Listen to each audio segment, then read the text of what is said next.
ستاسو د لاسونو د لاندې چې څومره خلق دی ما تخت خلق چې څومره دی د دوی سره به ښه سلوک کوئ لکه بیبي ده تبر دی ده بچي دي ته افسر ستا سره نوکران دي غلامان دي استاذ شاگردان دي اتقوا الله فيما ملكت ايمانكم د ما تخت خلق سره به زیاتې نه کوئ د دې به ډېر خیال ساتئ چې څوک الله ستاسو د مټ د لاندې کړي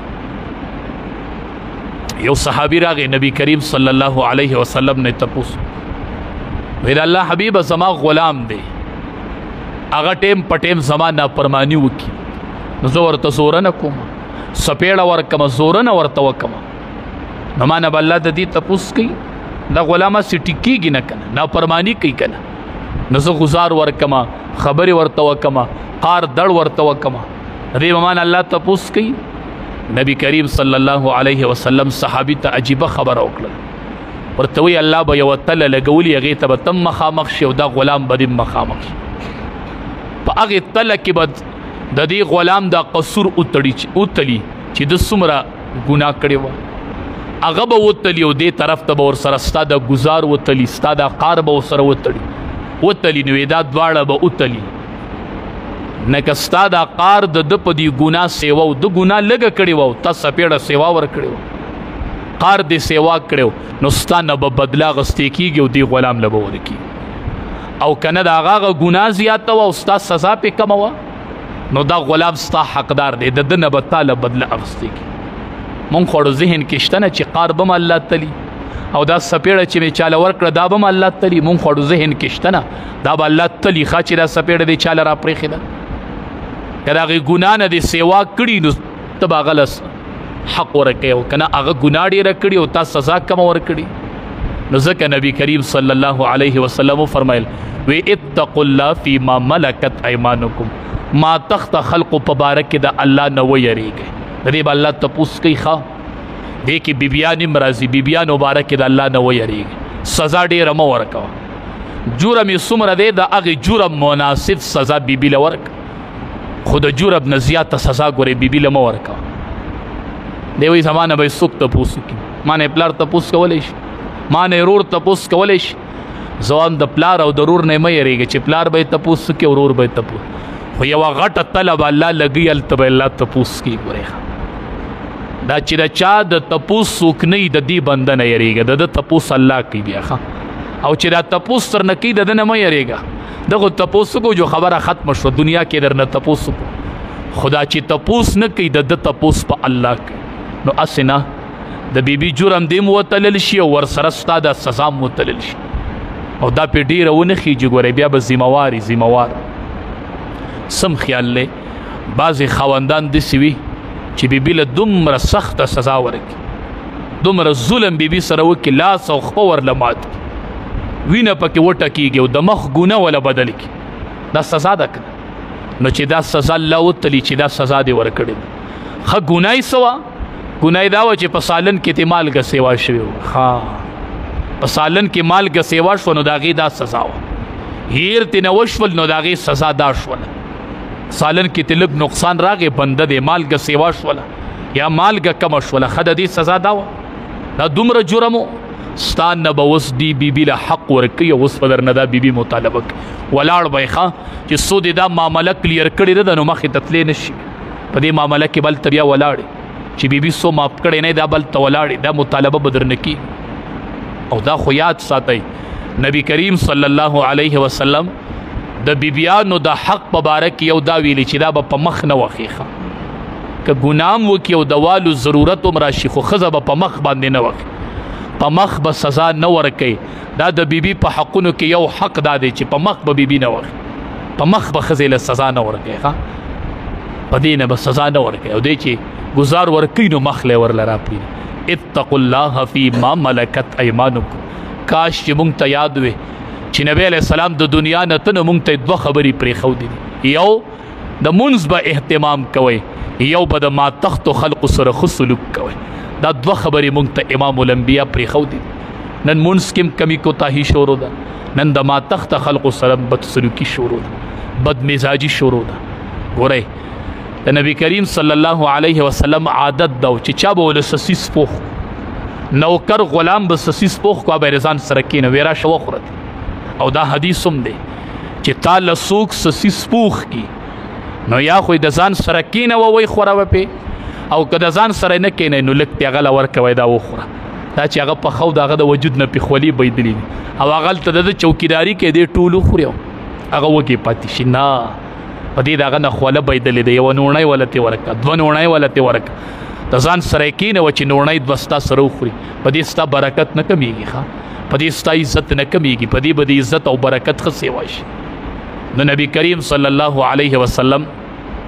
د مانځه باره کې ویلو چې د الله نه ویریږي ای ځان پوه کړئ مانځه باره کې مسله ډېره خطرناکه نبی کریم صلی الله علیه وسلم وفرمایل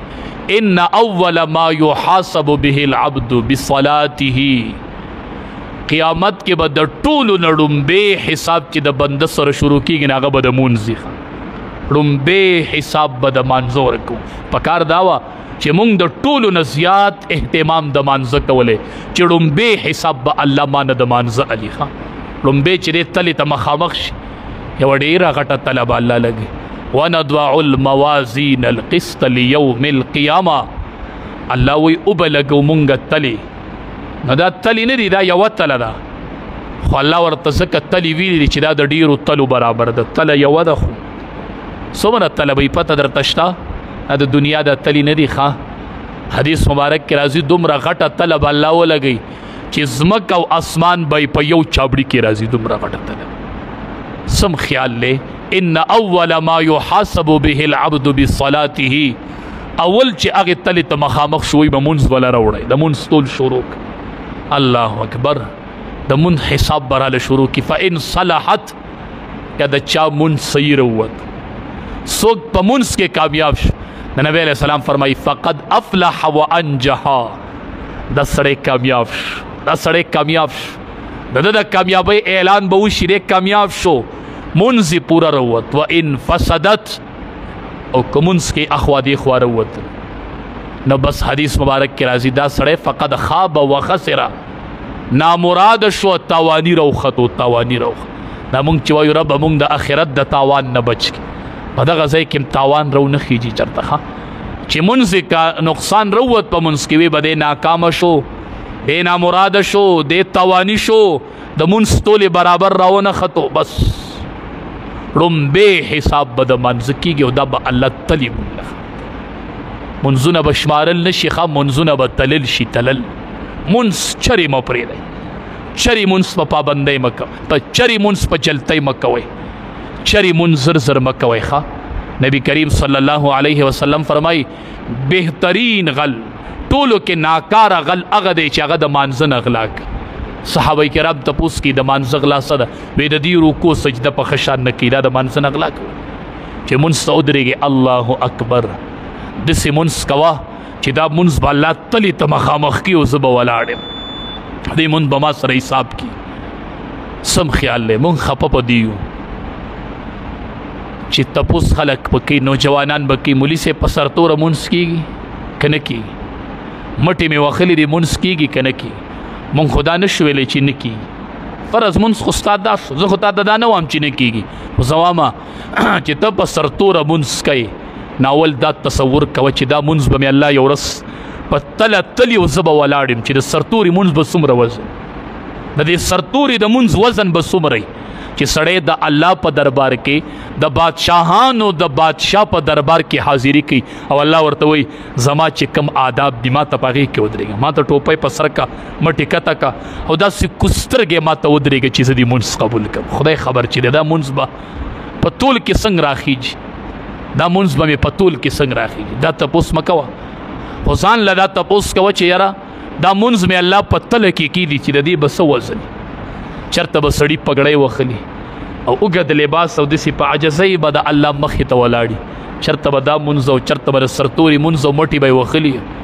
مټې به یې دې ځای ته وخلي او را به شي په سرتوره به ورځي کړس او کړس او کړس او کړس او لا بړ شي وایي ته وایې تو سبحان ربي الاعلی دا ته درې پیرې وایې ته په دې څومره ټیم لګي تاواني به شو نبی علیه السلام فرمایي چې د چا منځ صحیح رونود فقد خاب و خسر نامراده بشي تاواني بشي د آخرت تاوان به وکړي دنیا کې به یې ډېرې غټې کړي آبادی به جوړ کړي او ډېر غټ کروڑپتی به و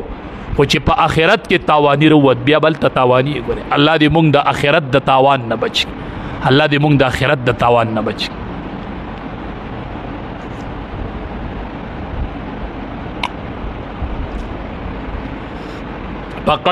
فقد خاب وخسر. نبی کریم صلی اللہ علیہ وسلم فرمائی من صلی الصبح فهو فی ذمت اللہ. څوک چې د سحر منځو کې کنا او د کور وزې دی د الله په ذمہوارۍ کې دی د الله په ذمہوارۍ کې. مونږ له چې د کلي یو خان او ملک ذمہواري راکړي ته ګرځه زه دې ذمہوار یم ګرځه دې غر ته خېجه ځان له چې ته سره وړې راوړه نه زه دې ذمہوار یم که نه ته خېجه زما وایه مونږ څومره خوشحالېږو. من صلی الصبح فهو فی ذمت الله. څوک چې سحر منځو کې او د کور اوزي دی د الله په ذمہوارۍ کې شو. الله وایي دی زما په ذمہوارۍ کې دی اوس که دی هر طرف ته کار له روان دی دنیاوي کار له روان دی اخروي کار له روان دی فهو فی ذمت الله دی په ذمه د الله کې شو. او د دواړو جهانو سردار فرمایي من صلی البردین دخل الجنه. څوک چې دوه یخ منځونه کوي دی جنت ته داخل شو. څوک چې دوه یخ منځونه کوي دی جنت ته داخل شو. یخ منځونه پیژنئ یو د سحر منځ یخ دی یو د مازیګر منځ یخ دی. دې نه د سحر او د مازیګر منځونه مراد. من صلی البردین څوک چې دا دوه منځونه یخ کوي دی جنت ته لاړ. تاسو وایئ چې خیر دی که دا نور نه کوي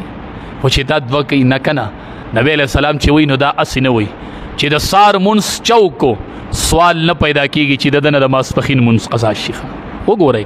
چې کوم سړی د سار منځ کوي د نه به د ماسپښین منځ نه پاتې کېږي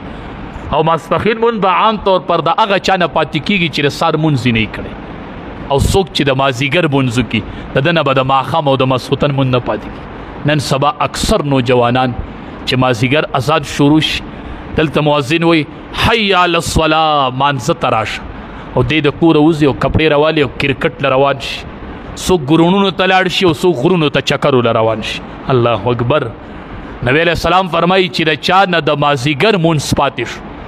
او د مازیګر مونځ ونه کو فکأنما وتر اهله و ماله. د دومره تاوان شو لکه د ټول کور بچي چې تباه و برباد شي. دته څوک ټول خلق د تباه و برباد شو. دومره لوی نقصان چې کله سړی د مازیګر مونځ پرېږدي دومره لوی نقصان د دې سړي وشو. فکأنما وتر اهله و ماله. ډېر اهتمام کو د مازیګر د مونځ ډېر خیال ساتئ ځکه چې قبر کې سړی کیدي که نه او په ده باندې اول وحلت په قبر کې راشي اولنی حالت نو دا به وخت د مازیګري ښه چې دی قبر کې کیدي دا به وخت د مازیګري.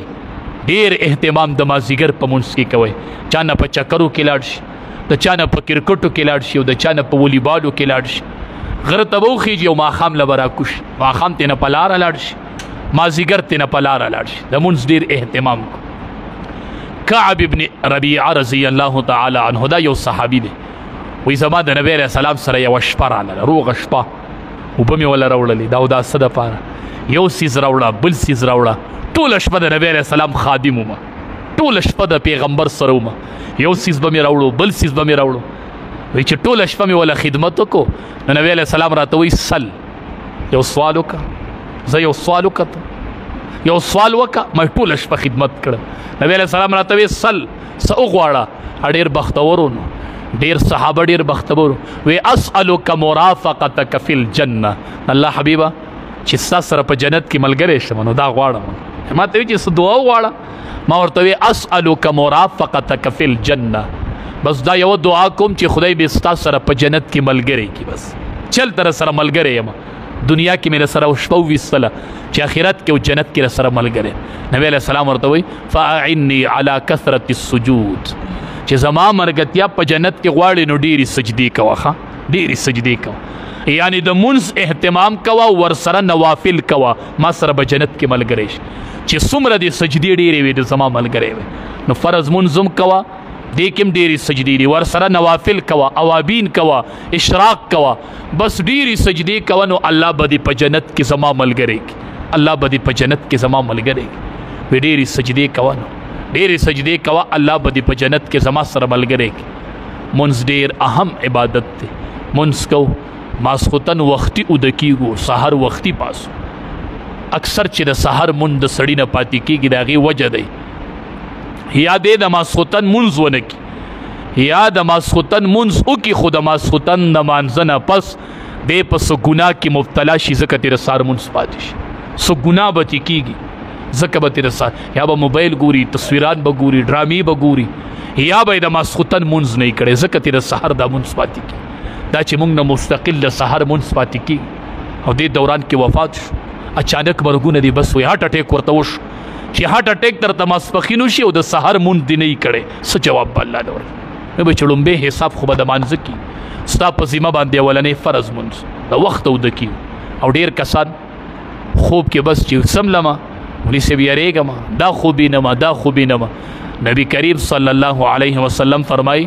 چې څوک ماسخوتن اوده کېږي او دی یو ځل آیات الکرسي ووایي یو ځل آیات الکرسي ووایي بیا اوده شي وایي الله پاک د ده دپاره یو محافظ مقرر کړي چې ته د ده حفاظت کوه یو محافظ ولاړ هغه د حفاظت کوي او د سهاره پورې دته شیطان نشي نږدې کېدی ښه چې چا ماسخوتن اوده کېده آیات الکرسي ته ماسخوتن مونځ وکړه